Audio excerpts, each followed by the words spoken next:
John McCain, I mean, you've talked about him. I could go over his history, his past, the Keating Five, all of it.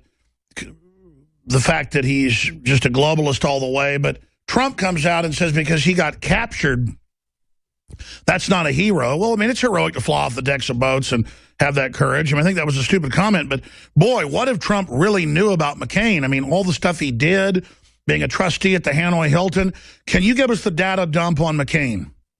Yeah, quickly. Yesterday, July 19th, was the anniversary of the worst fire in the history of the U.S. Navy. In July 19th, 1967, the USS Forrestal had a terrible fire on its flight deck. Well over 100 sailors were killed. Many others were burned horribly. Back in the 2008 campaign, I met with some of the people who were on the Forrestal, and they conveyed a story that was incredible, that McCain, who they said was, of course, injured because he was in his aircraft on the flight deck when the fire broke out, that his nickname was called Johnny Wet Start.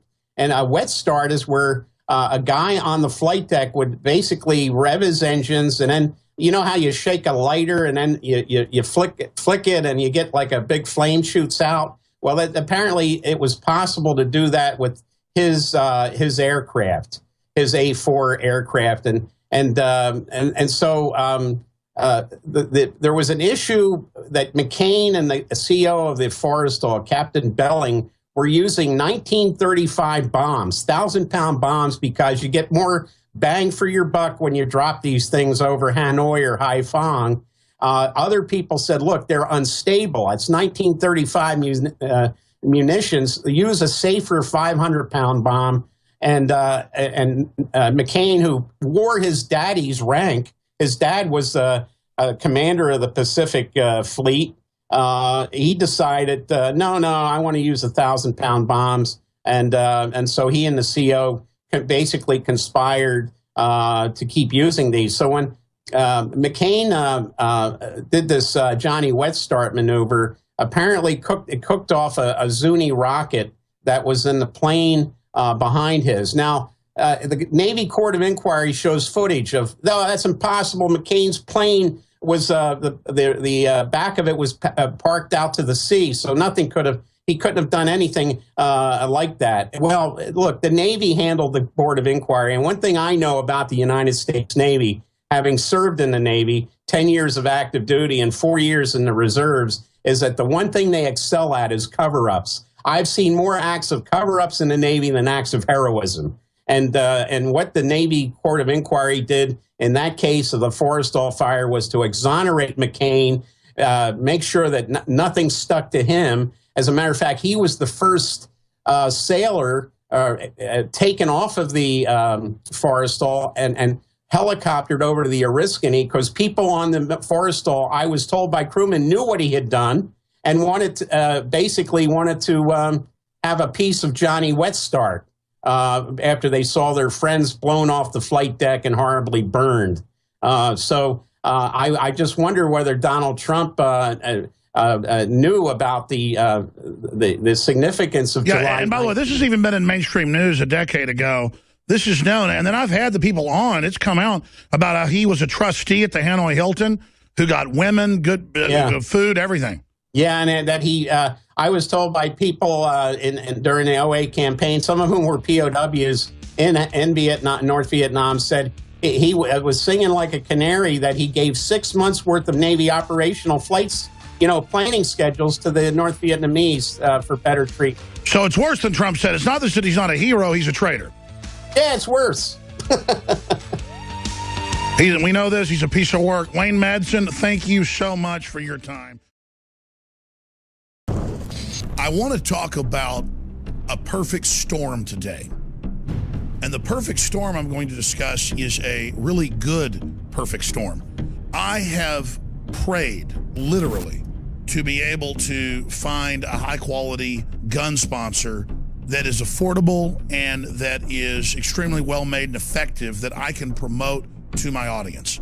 About 6 months ago, we get contacted by Head Down Firearms, hdfirearms.com. Low cost compared to competitors.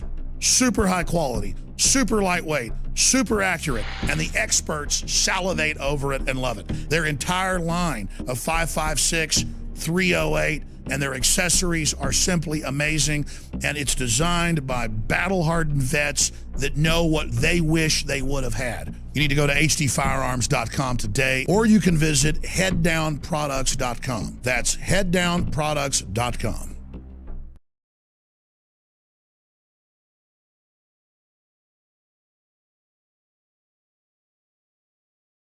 During this year's primaries, Sergeant Major Holland circulated an open letter to John McCain. It reads, Senator John McCain, I am recommending that you withdraw from the national presidential election process immediately. I am making this recommendation to spare the National Republican Party and the uninformed American public the embarrassment of nominating and electing a person who collaborated with an enemy and possibly committed treasonous acts. It is a well-known fact that you gave order of battle information to the enemy in exchange for individual medical care that was not available to the other POWs. It is also a known fact that you joined several other turncoats in freely making radio broadcasts for the enemy, knowing they were being used to affect the morale of American troops.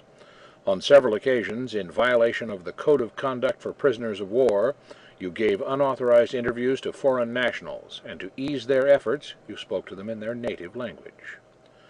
It is also a known fact that Colonel Ted Guy, United States Air Force, another returned POW, was in the process of drawing up charges against you and the other turncoats when President Nixon gave a blanket pardon to all who had committed offenses while incarcerated as POWs during the Vietnam War.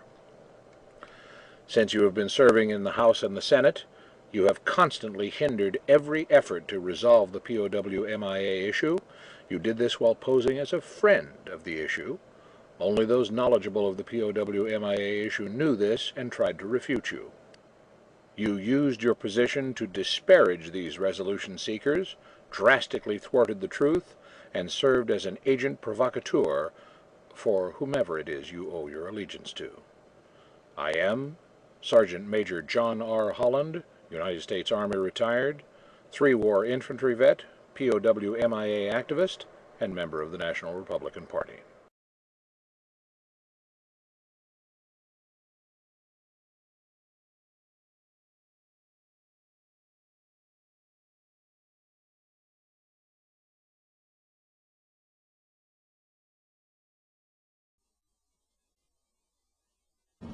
I'm a U.S. Army retired colonel. I spent 30 years in the Army. I was airborne, special forces. I fought in Europe, Hanoi, and Vietnam. I mean, not Hanoi, but Korea and Vietnam. My oldest son was also on active duty. He was in the Air Force and was shot down over North Vietnam. And remains missing in action, although the government has declared him dead. We have no body, no evidence of his death. I first became familiar with President Senator from Arizona, John McCain. I hate to say from Arizona because I'm a native of Arizona. I was born and raised there and still live there. But from the very beginning, in talking to the returned POWs, in the very beginning we began to hear some very bad things about John McCain and his activities while he was in the POW camp. As an example, and I'll quote this because it can be checked out, he personally wrote an article in the magazine that wherein he stated that during the time he was in prison, in fact I think it's 5 or 7 days after he was captured, he asked Vietnamese to take him to the hospital, Vietnamese hospital. And in so doing, he promised them he would give them classified military information. They did. He did. They took him to the hospital, questioned him, and he gave highly classified information. The most important of which was he gave the package routes, which were the routes to bomb North Vietnam. He told in detail the altitude they were flying, the direction, if they made a turn, and how to get into Vietnam. So he also gave them where the targets were of their primary interest, whether it was a railroad, whether it was a bridge, whether it was an ammunition or fuel dump or whatever it was. He gave them what primary targets the United States was interested in.